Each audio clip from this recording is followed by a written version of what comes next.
السلام علیکم رحمۃ اللہ وبرکاتہ۔ عزیز طلباء و طالبات، ایک بار پھر سے استقبال ہے آپ کا ڈیجیٹل اسکول میں۔ آج ہم جماعت 7ویں مضمون جغرافیہ سبق نمبر 10 انسانی بستیاں اس سبق کے سوالوں کے جوابات دیکھیں گے۔ اس سے پہلے ڈیجیٹل اسکول کو سبسکرائب کیجئے، لائک کیجئے، اس ویڈیو کو زیادہ سے زیادہ شیئر کیجئے۔ پلے اسٹور میں سے ڈیجیٹل اسکول اس اینڈرائڈ ایپ کو بالکل فری ہے جو اسے ضرور ڈاؤن لوڈ کیجئے۔ تو آئیے بچوں، سوالوں کے جوابات کا سلسلہ شروع کرتے ہیں۔ سوال اس طرح سے، انسانی بستیوں کے مختلف اقسام کی وضاحت کیجیے۔ تو جواب ہے، ترقی کے عمل کے لحاظ سے انسانی بستیوں کی واڑی، دیہی بستی، شہری بستی، برے شہر جیسی قسمیں ہوتی ہیں۔ مخصوص شکل کے لحاظ سے انسانی بستیوں کی منتشر بستی، مرکوز بستی اور خطی بستی جیسی قسمیں ہوتی ہیں۔ سوال نمبر 2، مرکوز بستی اور منتشر بستیوں کا فرق بتائیے۔ تو مرکوز بستی میں مکانات ایک دوسرے کے قریب ہوتے ہیں، اس کے برعکس منتشر بستی میں مکانات ایک دوسرے سے دور دور ہوتے ہیں۔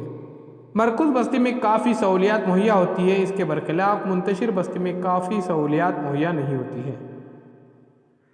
مرکوز بستی میں آبادی نسبتاً زیادہ ہوتی ہے جبکہ منتشر بستی میں آبادی محدود ہوتی ہے۔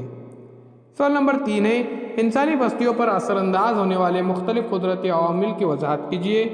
تو جواب ہے، انسانی بستیوں پر زمین کی ساخت، مٹی، آب و ہوا، خشک زمین، آب رسانی، ندی کا کنارہ جیسے قدرتی عوامل اثر انداز ہوتے ہیں۔ پانی کی فراہمی، خوشگوار آب و ہوا، زرخیز زمین وغیرہ موافق قدرتی حالات رکھنے والے مقامات پر انسانی بستیاں فروغ پاتی ہیں۔ مثلاً راجستھان جیسے ریگستانی علاقے میں پانی کے ذخیرے کے علاقے میں انسانی بستی مرکوز ہو گئی ہے۔ آئیے پیارے بچوں، سوالوں کے جوابات کا سلسلہ آگے بڑھاتے ہیں اور ہم اب سوال نمبر 4 دیکھتے کہ انسانی بستیوں کا آغاز کس طرح ہوا ہوگا۔ ابتدائی زمانے میں علاقے میں دستیاب وسائل پر لوگوں کے پیشے متعین ہوتے گئے۔ اس کے بعد مخصوص کام کرنے والے گروہ کی آزادانہ بستیاں آباد ہوتی گئی۔ مثلاً سمندر کے کنارے ماہی گیری کا پیشہ کرنے والے کولی لوگوں کا کولی واڑہ، جنگلاتی پیداوار کا ذخیرہ کرنے والے آدیواسی لوگوں کے آدیواسی پاڑے، اس کے بعد کسانوں کی واڑیاں اور بستیاں وغیرہ انسان اس طرح آباد ہوتے چلے گئے۔ سوال نمبر 5 ہے، واڑی اور دیہی بستی ان دو انسانی بستیوں میں فرق واضح کیجیے۔ تو واڑی اور دیہی بستی ان دو انسانی بستیوں میں حسب ذیل فرق ہے۔ انسانی بستی واڑی میں آبادی محدود ہوتی ہے، اس کے برعکس دیہی بستی میں آبادی نسبتاً زیادہ ہوتی ہے۔ واڑی میں عام طور پر ایک ہی قسم کا پیشہ کرنے والے لوگ اکٹھا رہتے ہیں، مثلاً کسانوں کی واڑی۔ اس کے پہلے بچوں، اس سوال کا جواب دیکھیے کہ اے بستی میں 5 تا 6 مکانات ہیں تو منتشر بستی ہے۔ بی بستی میں ہائی اسکول، بڑا بازار اور چھوٹا سنیما گھر ہے تو شہری بستی مرکوز بستی۔ سی بستی میں مکانات، کھیت، کئی دکانیں اور چھوٹی صنعتیں تو دیہی بستی اور خطی بستی جواب ہے۔ اور چوتھا سوال، ڈی بستی ایک قدرتی بندرگاہ سے یہاں بہت ساری صنعتیں بھی قائم ہیں تو پیارے بچے مرکوز بستی ہے۔ سوال نمبر 5 یعنی سی خطی بستی ہے، اس کے وجود میں آنے والے اور ترقی پانے کی 2 وجوہ بیان کیجیے۔ تو پیارے بچوں، سی خطی بستی ہے، اس کے وجود میں آنے کی 2 وجوہات ہیں۔ مقام سی پہاڑی علاقے کے دامن میں کم بلندی پر واقع ہے اور سی مقام سے لگ کر بڑی سڑک ہے۔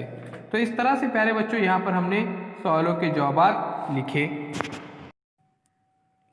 کھیتوں میں مقیم ہونے سے ان کے وقت اور پیسوں کی بچت ہوتی ہے۔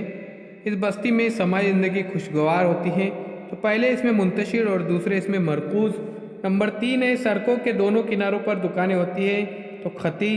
اس کے بعد یہ بستی ساحل سمندر کے کنارے یا پہاڑوں کے دامن میں نظر آتی ہے تو پیارے بچوں اس کا جواب بھی خطی۔ سوال نمبر 5، ہر خاندان کے مکانات ایک دوسرے سے دور ہوتے ہیں تو منتشر۔ تحفظ کے لحاظ سے بستی بہترین ہوتی ہے تو اس کے بعد اس کا صحیح جواب ہے مرکوز۔ مکانات اور دور دراز یا دور دور ہونے کی وجہ سے حفظان صحت کے لیے لحاظ سے بہتر ہے تو منتشر۔ مکانات ایک دوسرے سے قریب ہوتے ہیں تو مرکوز۔ تو پیارے بچوں، امید کرتا ہوں تمام سوالوں کے جوابات آپ لکھیں گے اور انہیں یاد بھی کریں گے۔ تو جڑے رہیے ڈیجیٹل اسکول کے ساتھ، سبسکرائب کیجئے، لائک کیجئے، اس ویڈیو کو زیادہ سے زیادہ شیئر کیجئے، کمنٹس باکس میں اپنے کمنٹ ضرور لکھیے، چینل کے پلے لسٹ میں ضرور جائیے، وہاں پر تمام مضامین کے ویڈیوز اپلوڈ کیے گئے ہیں۔ پلے اسٹور میں سے ڈیجیٹل اسکول اس اینڈرائڈ ایپ کو آپ ضرور ڈاؤن لوڈ کیجئے، بالکل فری ہے، اس میں بھی تمام مضامین کے ویڈیوز اپلوڈ کیے گئے ہیں۔ تو بہت بہت شکریہ آپ کا۔ ملتے ہیں پیارے بچوں ایک نئے ویڈیو کے ساتھ، ایک نئی پیشکش کے ساتھ۔ تو اللہ حافظ، بہت بہت شکریہ آپ کا۔